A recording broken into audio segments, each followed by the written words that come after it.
Hello guys, कैसे हैं आप सब। आई होप आप लोग अच्छे होंगे। एक बार फिर से आप लोगों का स्वागत है हमारे YouTube channel spy study by Prem sir में। गाइज, मैं हूं प्रेम अग्रहरी और आज का जो वीडियो है वो पोटेंशियोमीटर का सेकंड पार्ट है और इसमें हम डिस्कस करने वाले हैं कि जो पिछले वीडियो में शेष रह गया था, जिसमें 3 न्यूज हमने बताया था पोटेंशियोमीटर का, जिसमें फर्स्ट आपका हो गया था कि किसी सेल के ईएमएफ को कैसे हम फाइंड करेंगे। ये हमारा दूसरा इसमें बताएंगे, दूसरा और तीसरे टॉपिक को इसमें हम डिस्कस करने वाले हैं, जिसमें सेकंड है आपका two comparison of EMF of two cell. 2 सेलों के ईएमएफ को कैसे हम कंपैरिजन करेंगे, दूसरा तुलना कैसे करेंगे, और तीसरा आपके पास है कि to calculate the internal resistance of a cell, किसी सेल के आंतरिक प्रतिरोध को हम कैसे फाइंड करेंगे।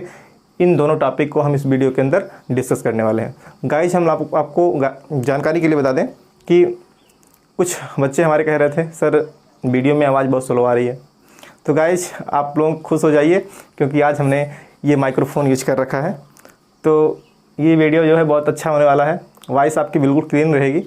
तो आइए बात कर लेते हैं हम सेकंड का, two comparison of EMF of two cell. 2 सेलों के ईएमएफ को कैसे कंपैरिजन करेंगे पोटेंशियोमीटर के अंदर या उसकी सहायता से, इस बात को जानते हैं। तो आइए हम पहले इसकी संरचना के बारे में जानते हैं। क्या होती है कंस्ट्रक्शन, सर्किट अरेंजमेंट कैसे बनाएंगे हम इसको। तो ये इसमें होता है एक वायर, AB वायर होता है इसमें। वही पुरानी बात है, AB वायर मीन्स पोटेंशियोमीटर की वायर की बात हो रही है, जो कि कांस्टेंटन और या फिर कह सकते हैं मैग्नीन का बना होता है। Uniform area of cross section वाला होता है। ये स्मॉल L लंबाई वाला कह सकते हैं, यहाँ पे मान लेते हैं कि स्मॉल L लंबाई का ये वायर है। ठीक है, अब इसमें क्या करते हैं, हम एक बैटरी सेट कर देते हैं। ये आपकी बैटरी हो गई और बैटरी में एक कुंजी के साथ इसको वायर के दूसरे सिरे B से हम इसको जोड़ देते हैं। ठीक है, तो गाइस ये हमारी हो गई बैटरी V, ये इसका निगेटिव टर्मिनल है, इसका पॉजिटिव टर्मिनल है, ये हमारी जो है कुंजी है K। ठीक है, तो गाइज अब इसमें हम और क्या व्यवस्था करते हैं। भाई 2 सेल लगाना है इसको, इसमें हमें 2 सेल लगाना पड़ेगा क्योंकि हम इसका कंपैरिजन करने जा रहे हैं। तो गाइज फर्स्ट सेल हम यहाँ लगाते हैं इस प्रकार से, इस सर्किट के पैरेलल में। यहाँ पे ये हो गया हमारा सेल पहला। इसके साथ में ये इसकी इंटरनल रेजिस्टेंस मान लेते हैं और इसके साथ में एक कुंजी को यूज करेंगे हम और यहाँ आगे वायर को बढ़ा देंगे। इसी प्रकार से दूसरा जो आपका सेल होगा उसको भी हम यहाँ लगा लेते हैं इस प्रकार से। भाई देखिए, यहाँ पे जो है आपका नेगेटिव टर्मिनल जो होगा वो हमेशा बैटरी के नेगेटिव से ही जुड़ा होना चाहिए। तो ऐसी व्यवस्था हम इसमें कर लेते हैं। तो यहाँ पे इसका ये इंटरनल रेजिस्टेंस हो जाएगा सेल का, और फिर यहाँ हमने एक दूसरी कुंजी यूज कर ली और इन दोनों को आपस में मिलाते हुए यहाँ पे गैल्वेनोमीटर की सहायता से, गैल्वेनोमीटर का यहाँ पे यूज करते हुए इस वायर में और जॉकी की सहायता से इस वायर पर इसको हम टच करा देते हैं। ठीक, और इस प्रकार से हम देखते हैं कि वर्किंग इसकी क्या होती है। ठीक, वर्किंग हम बात करते हैं किस प्रकार से इसमें करंट फ्लो होती है, किस प्रकार से हमें नल पॉइंट मिलता है। इन सारी बातों को हम यहाँ पे डिस्कस करने जा रहे हैं। तो गाइज सबसे पहले हम यहाँ पे कुंजी के को प्रेस करते हैं। 1 मिनट रुक करके हम पहले इसका नामकरण कर लेते हैं। ठीक, कि भाई ये हमारी जो है बैटरी E1 है, सॉरी सेल E1 है और ये हमारी सेल E2 है। ये इसका इंटरनल रेजिस्टेंस R1 है, ये इसका इंटरनल रेजिस्टेंस R2 है। ये कुंजी यहाँ K1 यूज किए हैं और ये यहाँ पे कुंजी K2 यूज किए हैं। ठीक, अब हम बात कर लेते हैं कि जैसे हम इस कुंजी को प्रेस करते हैं, कुंजी के जो यहाँ पे लगा हुआ है, इसको जैसे ही हम प्रेस करते हैं इसमें करंट फ्लो होना शुरू हो जाता है। अगर सपोज कर लेते हैं कि इस बैटरी की पोटेंशियल V हो तो यहाँ पे करंट की जो डायरेक्शन होगी इस डायरेक्शन में होगी, क्योंकि प्लस यहाँ जुड़ा हुआ है, यहाँ निगेटिव होगा, इधर तो क्या होगा 0 वोल्ट पर होगा ये। तो गाइज यहाँ अगर B पॉइंट पर देखेंगे तो इसके बीच में कोई भी रेजिस्टेंस वगैरह नहीं लगा है। तो B पॉइंट पर अगर पोटेंशियल की बात करेंगे तो यहाँ कितना पोटेंशियल होगा सर, तो यहाँ पे कहेंगे सर यहाँ पे V पोटेंशियल होगा। और इस V पोटेंशियल जैसे ही जो है ये B से A की तरफ बढ़ेगा पोटेंशियल ड्रॉप होना शुरू होगा, विभव पतन होगा, विभव में कमी आएगी। और इस प्रकार से हम यहाँ बात कर लेंगे इस सर्किट में कि जैसे ही हम K1 को प्रेस करते हैं या K1 को हम क्लोज करते हैं, यहाँ पे दूसरी कुंजी प्रेस वाली कुंजी नहीं, यहाँ पे इस प्रकार की जोड़ने वाली कुंजी है, जैसे इसको हम क्लोज करेंगे, ठीक है, वैसे ही इसमें से करंट फ्लो होना शुरू हो जाएगी, करंट फ्लो होना शुरू हो जाएगी और गैल्वेनोमीटर में डिफ्लेक्शन शो कर देगा, ठीक है, विक्षेप आ जाएगा। लेकिन ये विक्षेप कब आएगा? जब इस जॉकी की जो हमारा जे है जॉकी की, इसको हम इस वायर पर क्या करते हैं, खिसकाते हैं और खिसका के हम उस पॉइंट पर ले जाते हैं जहाँ पे गैल्वेनोमीटर में कोई डिफ्लेक्शन शो ना करे। दैट इज इसकी जो पोटेंशियल होगी उस नल पॉइंट जो मिलेगा उसकी पोटेंशियल के इक्वल होगा। भाई पोटेंशियल डिफरेंस जब तक इक्वल नहीं होगा तब तक इस वायर में या गैल्वेनोमीटर में डिफ्लेक्शन शो करेगा, जाहिर सी बात है। तो गाइज हम एक ऐसा पॉइंट जो है इस जॉकी की के सहारे हम इसको इस वायर पर एक ऐसा पॉइंट ढूंढेंगे जिससे कि इसका पोटेंशियल, भाई देखो हम K1 को यहाँ पे क्लोज किए हैं लेकिन K2 को ओपन रखें, यानी कि K2 वाला जो हमारा ये हिस्सा है, ये वाला जो ब्रांच है, इसको हम सीरीज से इस सर्किट से बाहर कर रखे हैं, ठीक है, इसको हम ओपन पर ही रखे हैं, यानी कि इसमें कोई करंट फ्लो नहीं होगी। अब ये एक सर्किट से बाहर हो गया है पूरी तरह से, ठीक।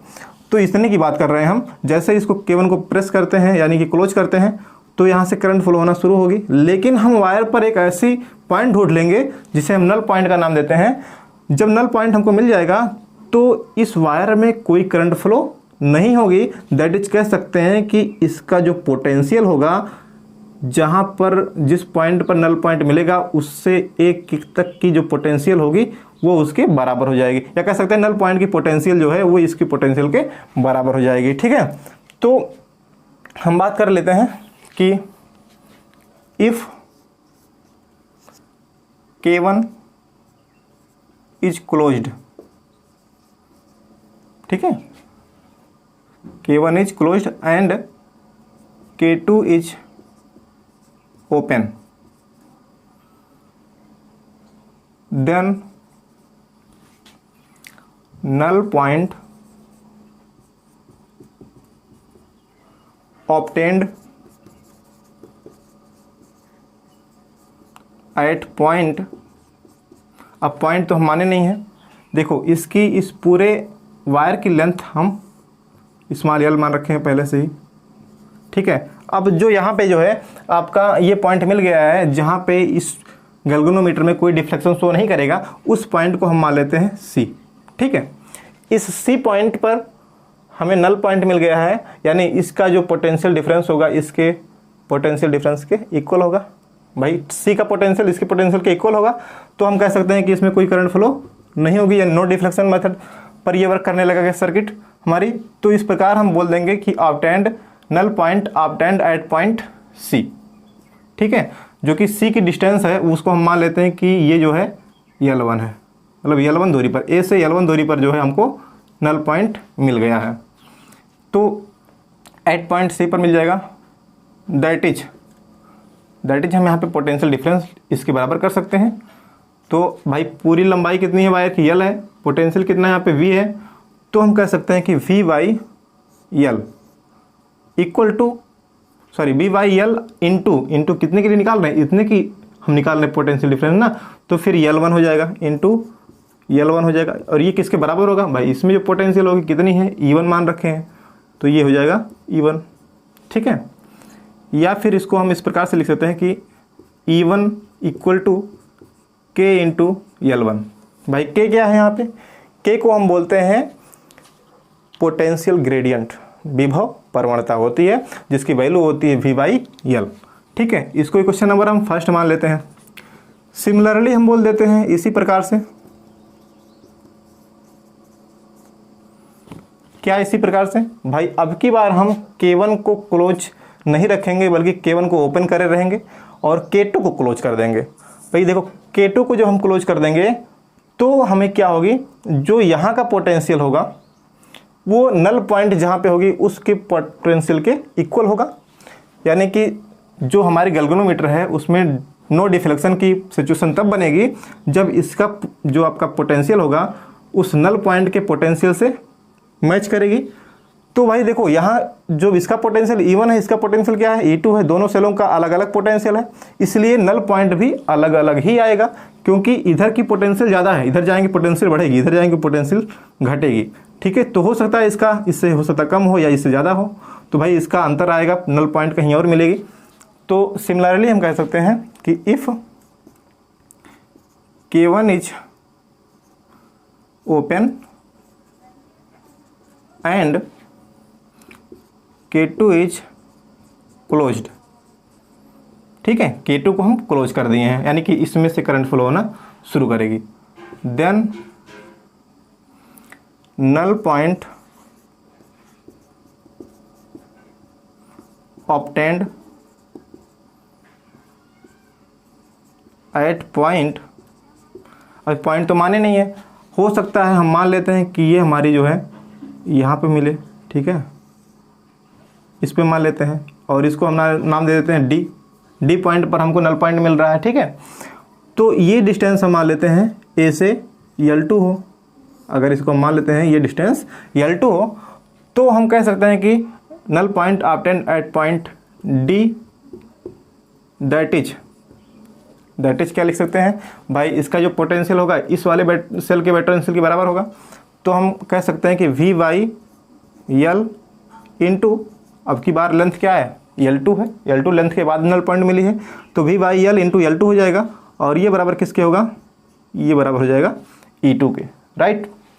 या इम्प्लाइज दैट कह सकते हैं कि E2 equal to K into L2, ये क्वेश्चन नंबर सेकंड मान लेते हैं। भाई K वही हमारा V/L है, पोटेंशियल ग्रेडियंट है। तो अब हम क्या करते हैं, E1 और E2 का कंपैरिजन हम करना चाह रहे हैं, क्योंकि कंपैरिजन हम देख रहे हैं यहाँ पे क्या है, EMF, दोनों सेलों के EMF का कंपैरिजन कर रहे हैं, इसलिए कह सकते हैं कि हम इक्वेशन नंबर फर्स्ट को इक्वेशन नंबर सेकंड से डिवाइड कर रहे हैं। Implies that from equation first and second से कह सकते हैं from equation first and second क्या मिलेगा भैया, हम कह सकते हैं सर यहाँ पे हमारा हो जाएगा E1 और अपान हो जाएगा E2, और इधर जो है आपका K तो कैंसिल आउट हो जाएगा, बचेगा क्या L1/L2। ठीक है, this is the formula for the comparison of EMF of two cell. ठीक है, यही फार्मूला हमको मिल जाता है जिसके द्वारा हम दो सेलों के EMF में हम कंपैरिजन कर सकते हैं। ठीक है, this is the formula for the comparison of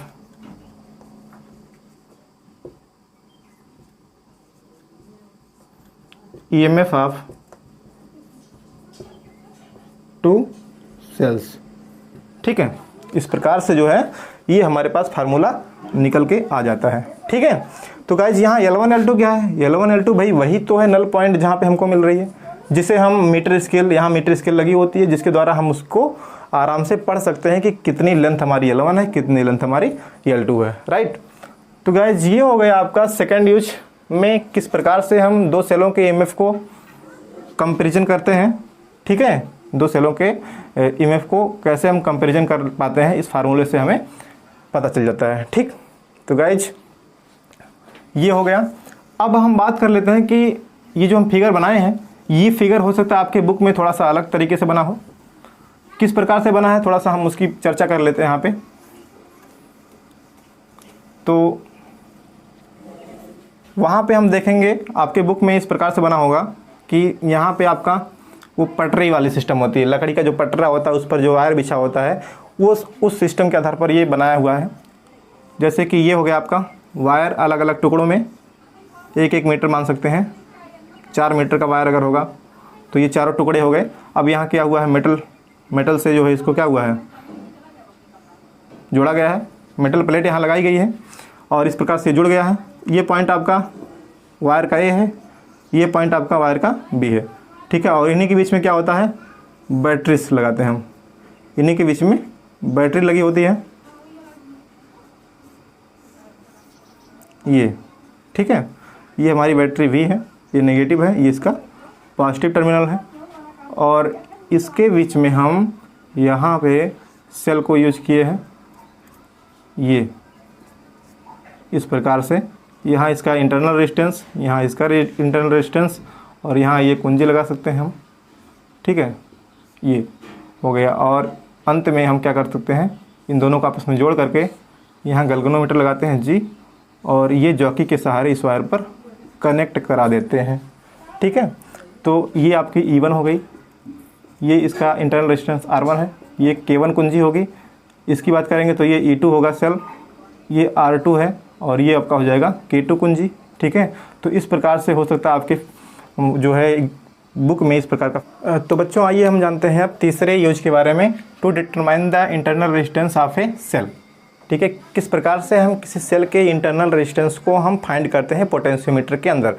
तो गाइज सबसे पहले हम इसके फिगर को जान लेते हैं किस प्रकार से इसकी सर्किट अरेंजमेंट होती है। तो गाइज इसमें पहले तो एक वायर होगा आपका, यही पुराना चीज़ है, यानी कि वायर AB है, ठीक है। Uniform area of cross section कांस्टेंटन या फिर मैग्नीन का बना हुआ होता है। और यहाँ पे हम एक बैटरी को यहाँ यूज किए हुए हैं, ये आपकी एक बैटरी है, कुंजी के साथ इसको हम यूज कर रखे हैं, ये, ठीक है। और फिर से इसमें और क्या चेंजिंग करते हैं भाई, रेजिस्टेंस निकालना है, इंटरनल रेजिस्टेंस, तो कुछ हमको इसमें चेंजिंग करनी पड़ेगी इस सर्किट में। तो गाइज यहाँ पे क्या होता है, एक दूसरा हम एक सेल यूज करते हैं, ठीक है, जिसकी इंटरनल रेजिस्टेंस ये है, और इसमें हम एक कुंजी लगा देते हैं इस प्रकार से। और ये यहाँ पे एक और यूज करते हैं हम रेजिस्टेंस बॉक्स या रेजिस्टेंस, ठीक है। यहाँ हम रेजिस्टेंस बॉक्स या फिर रेजिस्टेंस को यूज करके और इस प्रकार से इनको आपस में जोड़ देते हैं, ठीक। तो ये हमारी है एक सेल E, इसका एक रेजिस्टेंस, इसका इंटरनल रेजिस्टेंस R होगा, जिसकी वैल्यू हमें निकालनी है। इंटरनल रेजिस्टेंस क्या है यहाँ पे, स्मॉल r, इसी की वैल्यू हमें फाइंड करनी है इसमें। और ये जो है आपकी कुंजी K1 है, और यहाँ पे एक हम रेजिस्टेंस यूज कर रखे हैं R, या यहाँ पे आप रेजिस्टेंस बॉक्स भी यूज कर सकते हैं। और ये यहाँ पे कुंजी K2 हो गई, ठीक है। इसके साथ में यहाँ पे हम एक गैल्वेनोमीटर को कनेक्ट कर देते हैं, और गैल्वेनोमीटर में के साथ में इसको हम एक जॉकी की यूज करके वायर से टच करा देते हैं, ठीक है। तो गाइज इस प्रकार से ये आपकी कंस्ट्रक्शन बन जाती है किसी इंटरनल रेजिस्टेंस को मेजर करने के लिए पोटेंशियोमीटर के अंदर, ठीक। तो गाइज ये आपकी बैटरी V है, यहाँ जो कुंजी लगा है इसको हम K मान लेते हैं। ये L मीटर लंबा वायर है आपका, सपोज कर लेते हैं, ठीक है।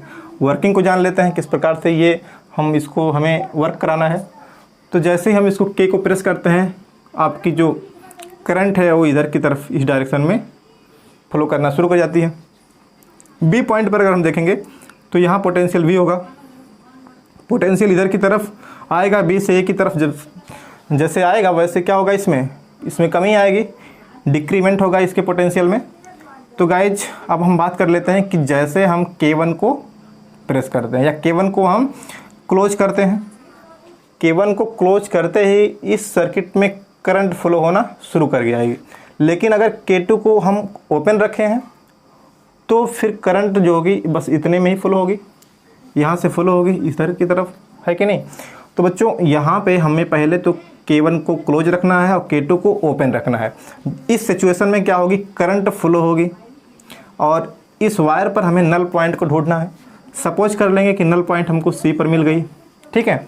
तो भाई इसका जो पोटेंशियल होगा इसके पोटेंशियल के बराबर होगा, ठीक है, इसके पोटेंशियल के बराबर होगा। नल पॉइंट की सिचुएशन में इसमें कोई करंट फ्लो नहीं होगी, भाई इसमें कोई करंट फ्लो होगी नहीं होगी, यानी कि इसमें जो है I इक्वल टू क्या होगा, 0 होगा। भाई इस वाले हिस्से में कोई करंट फ्लो नहीं होगी जब इसका पोटेंशियल इसके पोटेंशियल के बराबर हो जाएगा, यानी नल पॉइंट हमको मिल गई। सपोज कर लेते हैं C पर मिल गई, ठीक है। तो गाइज हम कह देते हैं इफ़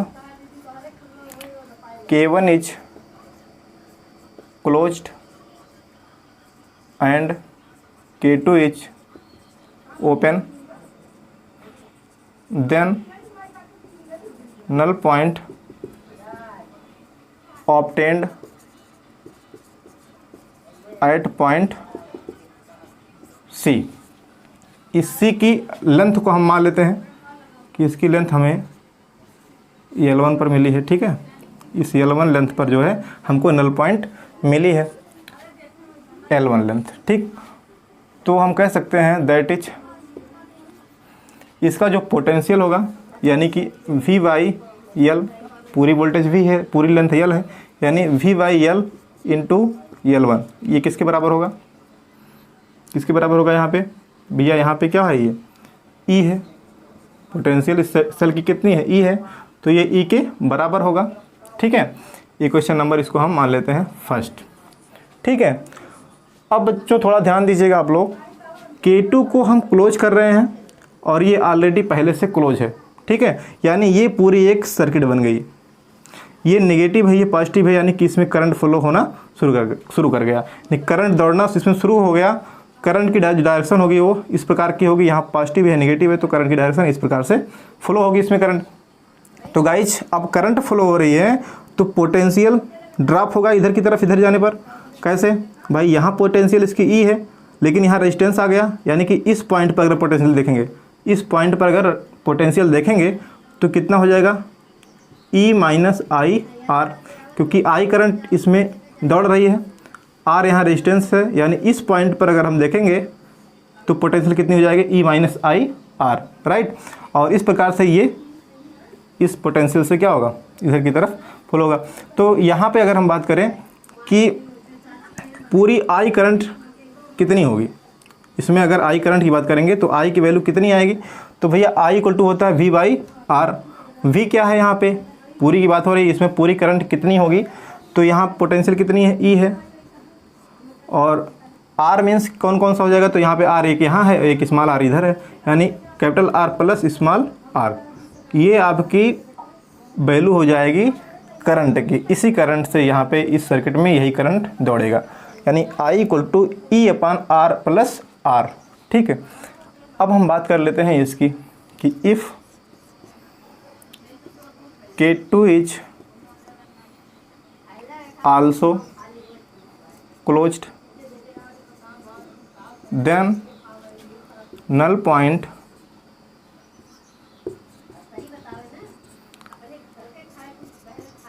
obtained at point। अब पॉइंट की बात तो अभी हम नहीं किए हैं भाई, ये पोटेंशियल घट गई है, ये E थी, अब E से कितना हो गया, E माइनस आई आर हो गया। अगर पोटेंशियल घट गई है तो जाहिर सी बात है कि इस वायर पर हमें अब पोटेंशियल डिफरेंस दोनों का सेम कराना है, तो घटी हुई पोटेंशियल है तो फिर किधर, इधर की तरफ मिलेगा, किधर की तरफ मिलेगा। अगर इधर जाएंगे तो पोटेंशियल बढ़ेगा, इधर की तरफ आएंगे तो घटेगा, यानी कि इधर कहीं जो है हमको नल पॉइंट मिलने वाला है। सपोज कर लेते हैं इस पॉइंट पर मिल गया नल पॉइंट, ठीक है। इस पॉइंट पर ये पॉइंट मान लेते हैं कि D है, तो D तक की डिस्टेंस अगर बोलें A से तो मान लेते हैं हम L2 हो, ठीक है, मान लेते हैं L2 है। तो अब हम बात कर लेते हैं कि null point obtained at point D, ठीक है, दैट इज पोटेंशियल डिफरेंस निकालेंगे, इसकी पोटेंशियल इसके बराबर होगी, that is V by L into L2, ये बराबर किसके होगी भैया, अब तो ये बराबर होने वाली है E माइनस आई आर, ठीक है। और ये E माइनस आई आर के बराबर होगा। अगर इस I की वैल्यू हम रखें यहाँ से तो ये हो जाएगा हमारे पास E माइनस आई की वैल्यू यहाँ पे है E upon R plus R, और यहाँ इंटू क्या है, इंटू R है, ठीक है। तो इस प्रकार से हम यहाँ पे अगर E को कॉमन कर लें, अगर E को यहाँ पे हम कॉमन कर लें तो हमको मिलेगा 1 माइनस यहाँ बचेगा R upon R plus R, capital R plus small r, ये वैल्यू मिल जाएगी। और सॉल्व करेंगे हम इसको तो हमको मिल जाएगा सर कि E into R plus R minus R upon R plus R, ठीक है। यहाँ R से R कैंसिल आउट हो जाएगा, बचेगा कितना, बचेगा आपका E R upon R plus R, किसके बराबर भैया है ये, V by L into L2, ठीक है। इसको हम मान लेते हैं क्वेश्चन नंबर सेकंड, ठीक है बच्चों। तो ये हो जाएगी आपकी क्वेश्चन नंबर सेकंड। अब भैया हमें कुछ नहीं करना है, फिगर को मिटा दे रहे हैं क्योंकि कैलकुलेशन नीचे नहीं आ पाएगा। तो गाइज हमें डिवाइड कर देना है इक्वेशन फर्स्ट को इक्वेशन सेकंड के द्वारा डिवाइड कर देना है। और इक्वेशन फर्स्ट क्या है, v/l into L1 equal to ई, यहाँ v/l into L2 equal to इतना है।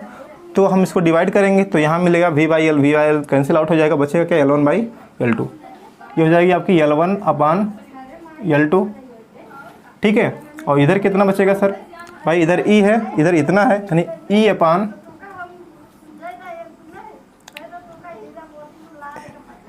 कितना हो जाएगा ER, और अपान में कितना है R प्लस R। भाई देखो ई से ही कैंसिल आउट होगा और ये आपका ऊपर चला जाएगा, that is L1/L2 equal to आ जाएगा आपका R plus R upon R, ठीक है। इम्प्लाई दैट यहाँ हम निकालते हैं वैल्यू इसको, तो L1/L2 इक्वल टू R/R करेंगे तो 1 आ जाएगा, और plus small r by capital R, small r by capital R। और अंत में हम इसको निकाल सकते हैं कि small r by capital R बराबर क्या आएगा, तो हम कहेंगे सर L1/L2 माइनस 1 मिलेगा हमको। इम्प्लाई दैट R निकाल लेते हैं, स्मॉल r जिसको हमें फाइंड करना है, तो ये आ जाएगा आपका R इंटू L1/L2 माइनस 1। तो गाइस यही आपका फार्मूला होता है किसका, इंटरनल रेजिस्टेंस की। यही आपकी इंटरनल रेजिस्टेंस की वैल्यू होती है जो हमें पोटेंशियोमीटर के अंदर प्राप्त हो जाती है।